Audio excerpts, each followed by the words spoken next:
Lideramos el camino de la opinión pública y buscamos que la cultura del debate alcance consensos y soluciones a los problemas de nuestro país.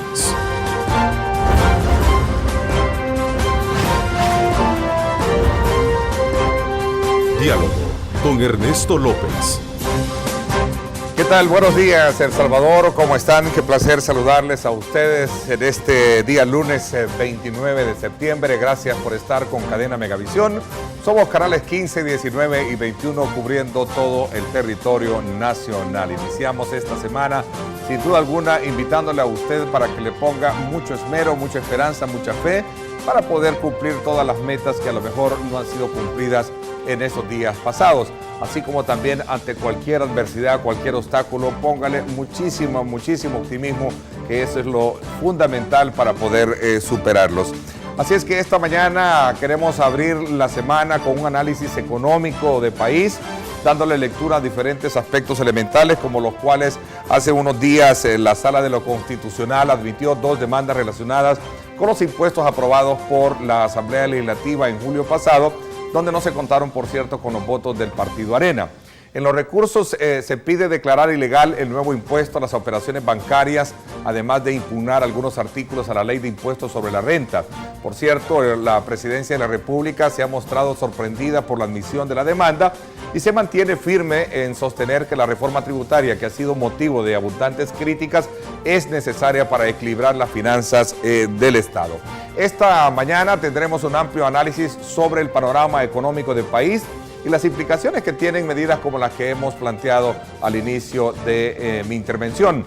Y para mostrarnos un contexto también sobre el tema, vamos a conversar con nuestra compañera de labores, Lorena Melara, para que nos dé en detalle algunos aspectos elementales que vamos a abordar esta mañana con nuestra invitada. Buenos días, Lorena. ¿Cómo estás?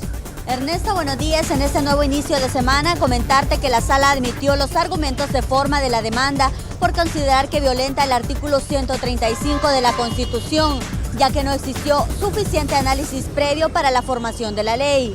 Lo cierto es que esta admisión ha generado una diversidad de reacciones. Veamos. El primero en referirse al tema fue el presidente de la República, Salvador Sánchez Serén, quien enfatizó el objetivo de la reforma tributaria pese a los insistentes cuestionamientos de la empresa privada. El ministro de Hacienda está vigilante de que eso no se le vaya a cargar a las personas de capa media ni a las personas que tienen bajos ingresos, porque no está dirigido hacia ellos. Nosotros como sector privado desde el principio señalamos que la forma en la que se estaba implementando esa propuesta de ley no era apropiada y que en sí la ley tampoco era apropiada porque va a estancar la economía, es decir, eso va a agregar costo en cascada y termina encareciendo los productos. Al paso también virtieron opinión los que avalaron estos nuevos impuestos, en los que existieron diversos desacuerdos y hoy aprovechan para recordar. Me parece un poco contradictorio venir a decir que no se ha discutido cuando se pueden pedir los audios y se pueden pedir las pruebas de que sí hubo esa discusión en el seno de la comisión. Puede decir si son o no constitucionales o inconstitucionales esa reforma tributaria y tendremos todos que acatar lo que la Corte diga. Nosotros siempre dijimos que acortar el procedimiento de ley con la dispensa de trámite iba a perjudicar. Y aquí están las consecuencias. La ley de impuestos a las operaciones financieras estableció 0.25% por cada $1,000 en transacciones electrónicas, de tarjeta o en cheques, los cuales continuarán cobrándose porque los magistrados no aceptaron una medida cautelar. Según el procedimiento, la Asamblea Legislativa cuenta con 10 días hábiles para justificar la legalidad de las normativas aprobadas. Con esto, Ernesto, vuelvo contigo para el análisis. Adelante. Bien, muchas gracias, Lorena, por ponernos en perspectiva, ponernos un ejemplo de lo que serán los temas que sin duda alguna vamos a abordar esta mañana. Y quiero presentar al ingeniero Mauricio Chusí. Él es economista en nuestro país, expresidente del Banco Central de Reserva y por supuesto también con otros cargos desempeñados muy importantes en esta área. Muchísimas gracias, don Mauricio. Buenos días, qué gusto tenerlo esta mañana en el programa. Gracias. Buenos días, Ernesto. Gracias por invitarme y un saludo cordial a todos los televidentes que nos ven esta mañana. Así es, en efecto, va a ser muy importante contar también con el apoyo de ustedes y sobre todo también haciendo uso de las redes sociales para que puedan fomentar sus preguntas, comentarios a nuestro invitado y si quieren también abonar en algunos aspectos elementales, pues ahí están. Nuestro correo electrónico ernestolopez@megavision.com.sb. También tenemos nuestro acostumbrado cuenta en Twitter para que usted nos escriba, @diálogo21. Y por supuesto también www.megavision.com.sb para que usted nos sintonice en cualquier lugar del mundo. Es importante recalcar los resultados de las encuestas sobre cómo va la economía del país. Hasta la fecha han salido 2 encuestas de 2 prestigiadas firmas. El sentir de la gente es que las cosas no van bien, que la economía no va bien y la gente incluso piensa que la situación va a empeorar, cosa que yo comparto si no hay un cambio de rumbo. ¿Qué es lo que preocupa realmente? Es decir, lo que preocupa realmente son temas cotidianos. Primero, el país crece poco y eso para la población significa de que hay pocos empleos, aparece una serie de buitres que andan queriendo venderle financiamiento al Estado y decirle, mira, nosotros somos capaces de conseguirte 40 o 100 millones o 50 millones, pero que a las horas de las horas lo único que hacen es estafar al gobierno. Hay medidas, hay opciones, hay mecanismos, hay, digamos, formas como para tomar medidas puntuales para sacar de alguna manera a flote, independientemente de la valoración ideológica del gobierno que tenemos hoy en día. Sería fácil de alguna manera mostrar un mejor o crear mejores condiciones para poder hablar de tener una economía muy pronta en el país. Los 2 partidos mayoritarios aprendieron a vivir una especie de simbiosis en la que uno disfruta de la polarización con el otro y el otro disfruta de la polarización y se plantean como 2 mundos que tienen pocas esferas en común. Arena, que estaba en el gobierno, no se preocupó de construir una verdadera democracia, no se preocupó de fundamentar las instituciones para que cuando se diera la alternancia tuviéramos instituciones fuertes y un sistema democrático que pudiera funcionar independiente de quién estuviera en el poder. Y ahora vemos que el Frente accesa al poder y accesa con una actitud revanchista, porque Arena lo había pisoteado tanto durante los 20 años que había ejercido el poder, que los cuadros del Frente buscan la forma de reivindicar ese proceso. Cuando llega el Frente en ese proceso de reivindicación, lo que pretende es hacer lo mismo que hacía Arena. O sea, es una venganza, es decir, y constantemente oímos que por qué nos quejamos ahora si permitimos que el Frente hiciera lo que ahora ellos están haciendo. ¿Por qué protestamos ahora si permitimos que Arena hiciera lo que hizo? Acordémonos que la dolarización se hizo en una noche. El Tratado de Libre Comercio duró un par de días, pero prácticamente no hubo una discusión a fondo del tema. En el país tenemos una simbiosis viciosa en la que ambos partidos disfrutan de la polaridad. Hace unos 6 años hubo unas declaraciones de José Luis Merino muy particulares que realmente causaron mucha preocupación. Una en la que el tema fundamental era el Frente no somos alternancia, somos alternativa. ¿Por qué nuestra economía, estando dolarizada, estando supuestamente blindada de muchos aspectos que tienen que ver con los grados de inflación, por el valor de la moneda, comparativamente hablando con otras que no están dolarizadas, ¿por qué nuestra economía está tan, digamos, comprimida? No sé si el término ya muy conceptual lo es, o por qué nuestra economía no crece, por qué se ve reflejada en un mercado donde la falta de empleo, la falta de inversión. Por ejemplo, es interesante cómo a pesar de que Nicaragua, gobernado por el Frente Sandinista y por Daniel Ortega, que es un presidente totalmente autoritario, que tiene control sobre la Corte Suprema de Justicia, control sobre la Asamblea Legislativa, y que está en un país que gobierna un país donde se hace lo que él y su esposa dicen. A veces es más atractivo que este país donde hay mayores márgenes de democracia.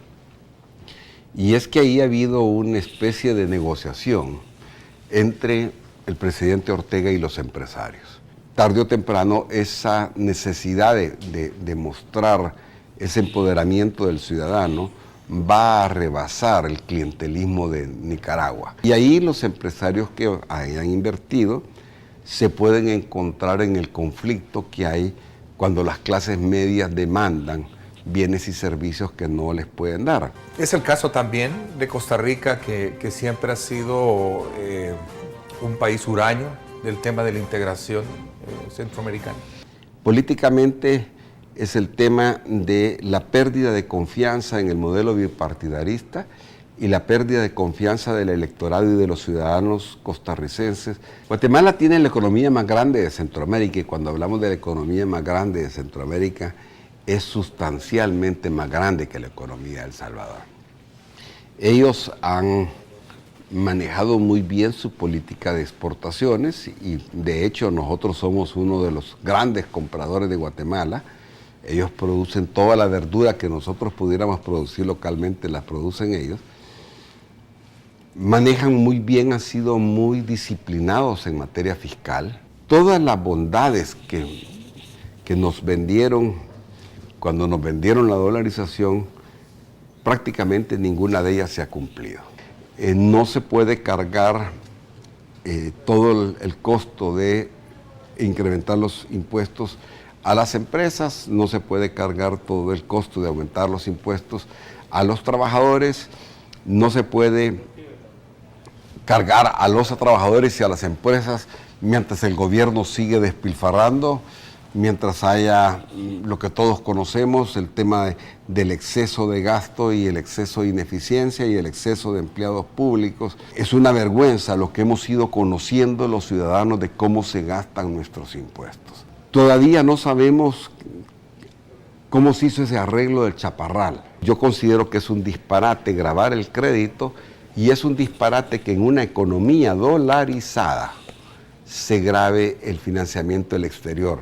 Este tipo de medidas ya fueron estudiadas, incluso propuestas en el pasado. Cuando yo formé parte de la Comisión de Estudios Económicos de FUSADES, durante uno de los 12 años en los que yo manejé el Departamento de Estudios Económicos de FUSADES, a mucha honra, por cierto, el grupo de economistas que se trajo para hacer el programa quinquenal propuso el impuesto a las operaciones bancarias financieras. Aquí hay gente del sector informal que gana muchísimo más que personas asalariadas. Yo creo que en este país hay que aumentar el IVA, pero no con una visión tan reduccionista de decir es que el IVA es el impuesto más eficiente o el IVA es esto. ¿Más democrático? No, es que El Salvador no tiene la único instrumento de política económica que tiene el país por el hecho de haberse dolarizado, porque yo, si eso quiero aclararle a los televidentes,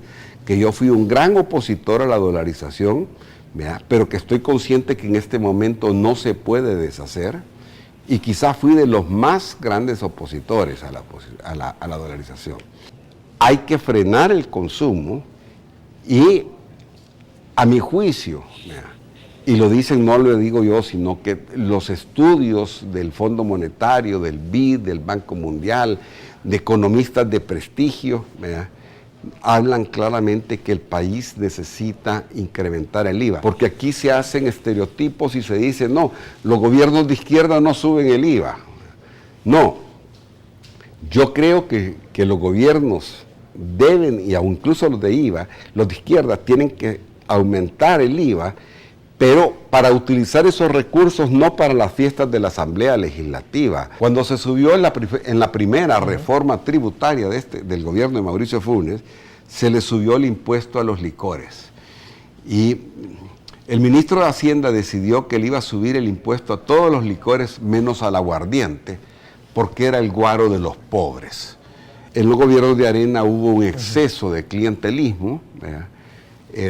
Estos economistas que traía Fusades, Ricardo Hausmann y Roderick, por ejemplo, hablaron de que en El Salvador había habido más que una política pro-market, había habido una política pro-business. ¿Y eso qué es lo que quería decir? Que el gobierno de Arena, que se suponía que era un gobierno que fomentaba el mercado, fue un gobierno que se dedicó más a favorecer los negocios que a favorecer el mercado. Los estudios muestran que el impuesto pierde vigencia.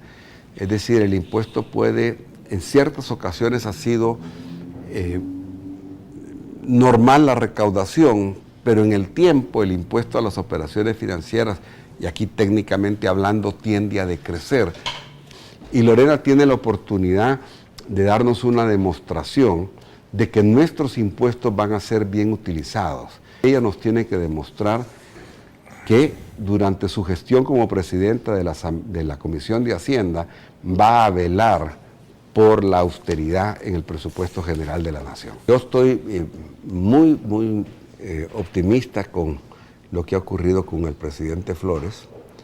Yo creo que es un gran avance en el proceso democrático. Yo creo que el país debe abordar estos temas.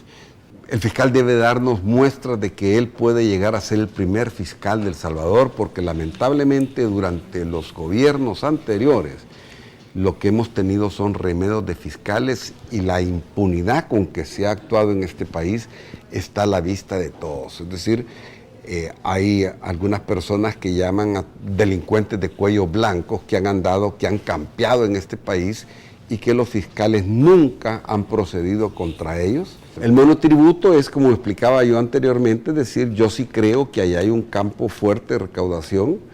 Los empleados quizás son los que más deberían de presionar por este tipo de impuestos, porque no es justo que los que no tienen forma de evadir impuestos en este país son los que reciben un sueldo. Los que recibimos sueldo normalmente hemos pagado nuestros impuestos todos los meses, y los comerciantes informales y el sector informal no paga impuestos. Hay muchos temas. Gracias. Por mi parte, esto es todo por hoy.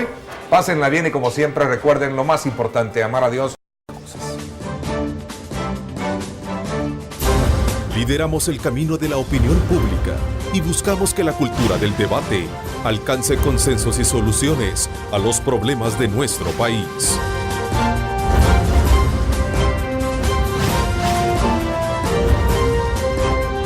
Diálogo con Ernesto López.